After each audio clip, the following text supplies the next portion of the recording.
Depuis bientôt 10 ans, j'explique que notre appartenance à l'Union européenne, à l'OTAN, nous entraîne vers la guerre. Parce que tout le monde vous dit, j'y ai cru aussi quand j'étais étudiant, que l'Europe, c'est la paix. Eh bien non, l'Europe, c'est la guerre. L'idée même de construire l'Europe reflète une vision du monde passéiste. Nous sommes le seul mouvement politique à le dire. Tous les autres mouvements politiques français approuvent l'idée qu'il faudrait faire l'Europe, comme si c'était une évidence. Et le seul problème serait que ça aurait été pas bien, on aurait oublié quelque chose, comme quand on sort de chez soi puis on a oublié de fermer la lumière. Comme si par inadvertance on avait laissé se produire quelque chose et qu'on allait remonter et puis on allait éteindre enfin la lumière avant de sortir pour aller au cinéma.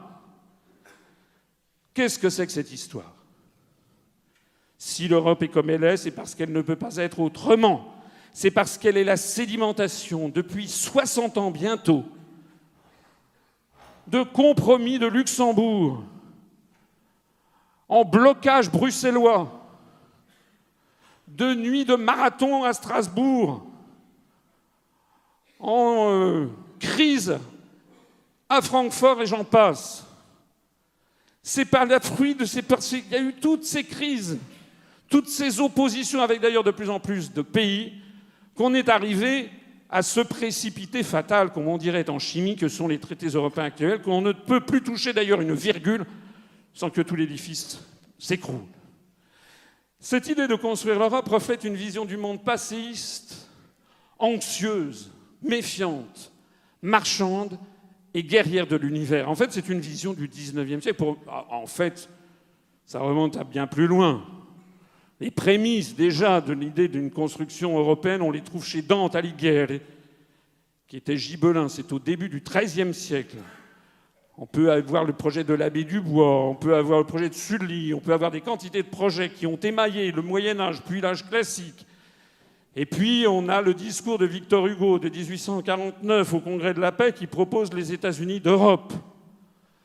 C'est un monde qui considère que l'Europe est le centre du monde. Vouloir construire l'Europe, c'est en fait vouloir construire le monde. L'Union européenne nous place sous la subordination de l'OTAN, donc de Washington et des anglo-saxons par l'article 42. L'Union européenne nous coupe de ce qui fait justement la puissance et la force de la France, c'est-à-dire ces anciennes colonies que nous avons décolonisées, mais où nous avons laissé notre langue et avec lesquelles nous avons des liens familiaux, culturels, linguistiques, commerciaux, économiques, dans tous les domaines, c'est-à-dire notamment les pays de la francophonie. L'Union européenne nous coupe non seulement des pays de la francophonie, mais de tous ces pays du monde qui se tournaient, allais-je dire, vers la France depuis des siècles, comme une espèce d'autre Occident.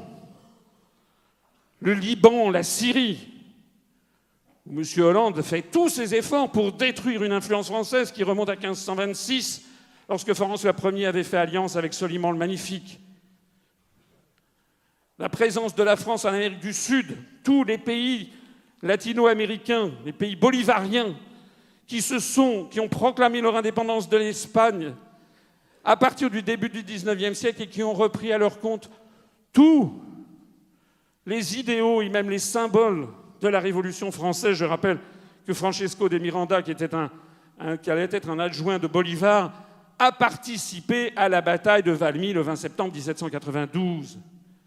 Et combien de pays africains, combien de pays du monde arabe, combien de pays à travers le monde se tournent un peu encore vers la France, comme étant le pays des droits de l'homme, le pays qui dit autre chose que les autres, un peuple incomparable. Dans combien d'endroits y a-t-il eu des révolutions où certains révolutionnaires sont morts en chantant la Marseillaise? C'est tout ça que l'Union européenne est en train de détruire. L'Union européenne est en train de nous ligoter dans un tout petit périmètre qui va de la Laponie finlandaise à l'Algarve portugaise. Et si vous avez des amis comme j'en ai, vous en avez certainement, vous vivez peut-être d'ailleurs dans ces pays, si vous avez des amis qui vivent en Russie, en Amérique latine, dans le monde arabe, en Afrique, en Chine, ils vous disent « Mais qu'est-ce que vous êtes en train de devenir ?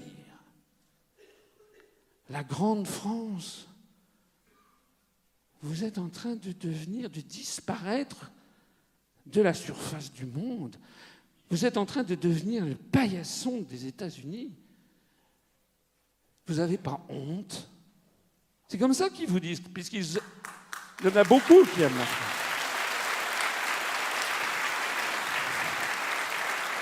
Si l'UPR veut sortir de l'Union européenne et de l'OTAN, ça n'est pas par ringardisme, ce n'est pas par xénophobie, ça n'est pas par nostalgie, c'est tout l'inverse.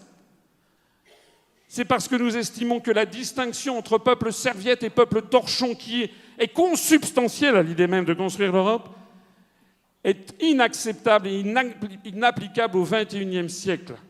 Elle est exactement le contraire du génie de la civilisation française, qui est d'être universelle. Le génie des anglo-saxons.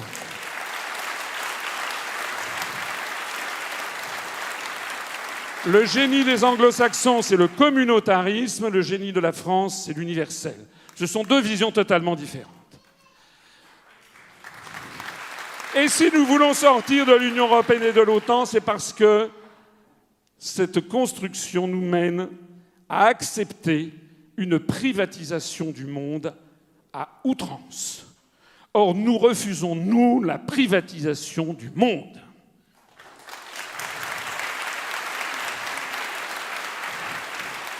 Alors, pour sortir la France du désastre en 2017, eh bien, il faut tirer tout simplement la conséquence logique.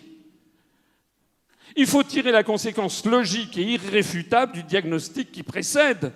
On ne peut pas faire comme tous les autres partis politiques qui sont de plus en plus sévères sur la construction européenne, mais qui terminent toujours en disant « il faut une autre Europe ». Ce qu'il faut, c'est une autre Europe. Exiger ensemble une autre Europe. Une autre Europe. Une autre Europe. Ils veulent une autre Europe. Moi, je veux changer l'Europe. Changer cette Europe. Changer cette Europe. Changer cette Europe-là. Faut qu'on change l'Europe. Excusez-moi, elle est toute mouillée, il faut que je la change. Non mais il faut la changer. Changer l'Europe pour qu'elle soit meilleure. Voter socialiste, c'est changer l'Europe maintenant. Tous les partis politiques proposent de changer l'Europe. Ça, c'est vrai. Ça c'est vrai. Et ça continue, vrai. mais c'est reparti. Changeons-le Non, ensemble. mais on fait des décennies qu'on nous dit qu'il faut changer l'Europe, mais parce on n'y arrive pas. Mais parce que pour l'instant, il y a On plus n'y de arrive courage. pas, On s'est servi on n'y arrive pas. Mais Il y a un débat à l'intérieur du Rassemblement national. Il n'y a plus de débat, puisqu'il n'est plus question de sortir de l'Union européenne, il est question de la réformer très sérieusement pour que ça cesse d'être une machine administrative, technocratique. Alors je le dis ici, l'Europe doit être repensée, l'Europe doit être refondée. Nous devons refonder notre Europe. Refonder cette Europe. La refondation, effectivement, est nécessaire. Pour une autre Europe radicalement différente. qu'est-ce qu'on fait ? On sort de l'Europe ou alors on change l'Europe ?